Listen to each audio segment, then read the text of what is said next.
In this video, I'll share 5 common mistakes that can destroy your pepper plant yields. It's a pretty common experience for new gardeners to try growing something like a bell pepper or a poblano and only get 1 or 2 peppers off of that plant. But that doesn't have to be the case. There are many things that you can do wrong in the garden to limit the productivity of your plants. So I'm going to help you in this video avoid those common mistakes, and hopefully this advice will help you get better results in your garden this year. The first mistake that can impact your pepper plant yields is choosing the wrong variety. I want to start right at the beginning. Before you've even planted, it's important to choose the right pepper varieties that are going to give you the yields that you're looking for. I already mentioned bell peppers. That's the perfect example. These are huge peppers that have really thick walls to them. And so each individual bell pepper plant can't support all that many fruits at any given time. So even in a good year where all the conditions are right, a bell pepper plant may only give you 5 to 8 bell peppers in a single season. It's not all that much for a single plant. That's why if you just love bell peppers and you want to grow them, you should do that, but you'll likely need to plant more than just 1. It's a much better plan to have maybe 6 or 12 bell pepper plants than just 1 or 2. But taking bell peppers out of the equation here, generally speaking, the larger the pepper is, the larger the actual fruit is, the smaller number of fruits you're going to get off of that plant. So if you grow really tiny peppers like Tabascos or bird's eye chilies or ahicharapitas, you can get hundreds and hundreds of peppers off of every single plant. And while the overall weight of the fruits coming off the plant may not be more than your bell pepper plant, it does feel like you're getting more out of the garden. So I know this mistake isn't exactly an error in the garden in tending to your plants, but it's definitely a mistake to set up unrealistic expectations from the get-go. I'm not going to give too many examples here, but for sweet peppers, we always mention the banana goddess variety. It's an F1 hybrid, and those plants just grow so quickly. They're so vigorous and sturdy, and the yields are amazing for such large peppers. For hot peppers, anything in the Capsicum chinense family has the potential to grow to be a huge plant with really high yields, so think habaneros or scotch bonnets, ghost peppers if you can tolerate that level of heat. If you take the advice in the rest of this video, all of those plants can do really well. The next mistake that can decrease your pepper yields is choosing a container that's too small.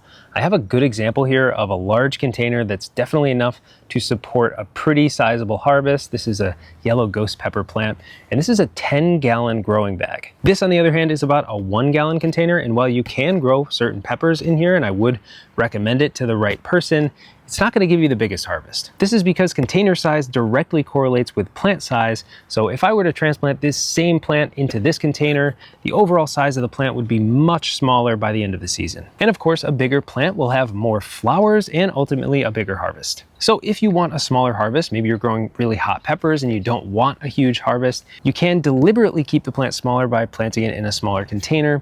But if you want the biggest possible yield, I recommend going with at least 5 gallons, but 10 gallons I think is a kind of sweet spot for any pepper variety, whether you're growing jalapenos or bell peppers or ghost peppers, anything pretty much will do well in this size container. And of course you can scale up from there. I'll leave a link down in the description to these grow bags. They come in packs of 10. They're super compact and easy to use, and they hold a ton of soil.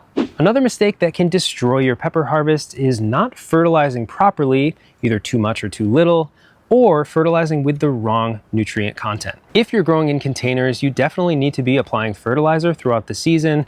Yes, potting soils often come with pre-added fertilizer when you buy it from the store, but after about a month or so, a lot of that will be used up as the plant has grown, and you'll have to supply it from there. If you're using liquid nutrients, usually you'll fertilize with every watering or every other watering at least once a week as the plants are continuing to grow. And of course, there are granular fertilizers that break down slowly and release the nutrients over time. Growing in the ground is a little bit different. Obviously, the plants still need nutrients, so I do recommend adding fertilizer or pre-season amendments like compost and rotted manures, but 1 or 2 mid-season side dressings can be helpful, or you could fertilize with liquid nutrients in the ground as well. Although for our in-ground plants, we typically don't apply liquid nutrients. We rely more on those slow release amendments like compost. I also mentioned using the wrong type of fertilizer, and this is where you're going to want to look on the bag of the fertilizer you're using and look at those 3 numbers. You do want there to be more nitrogen than the other 2 nutrients, but you don't want that number to be too high above the others. And it's important to look at the actual ratio. So if the nitrogen number is 10 and the phosphorus and potassium are down around 1 or 2, then you have a much higher percentage of nitrogen in that fertilizer. And so every time you apply it, you're applying a lot of nitrogen and not much of the others. This imbalance towards nitrogen can cause your plants to grow a lot of foliage, an abundance of leaves, and they'll look very healthy and lush. But when it comes time for them to flower and set fruits, they may be lacking. And when the plants have that imbalance of nutrients where nitrogen is much more abundant, it's pretty typical to see a lower yield. I'll leave a couple links to fertilizers that have a good balance ratio down in the description below. The next mistake that can lead to lower pepper yields is ignoring temperature. And this can impact you pretty much any time of the year, starting when you bring the plants outdoors. If it's too cold, your plants may get a little bit stunted and shocked. You want to wait for the temperatures to definitely be above that 50 or 55 degree Fahrenheit mark.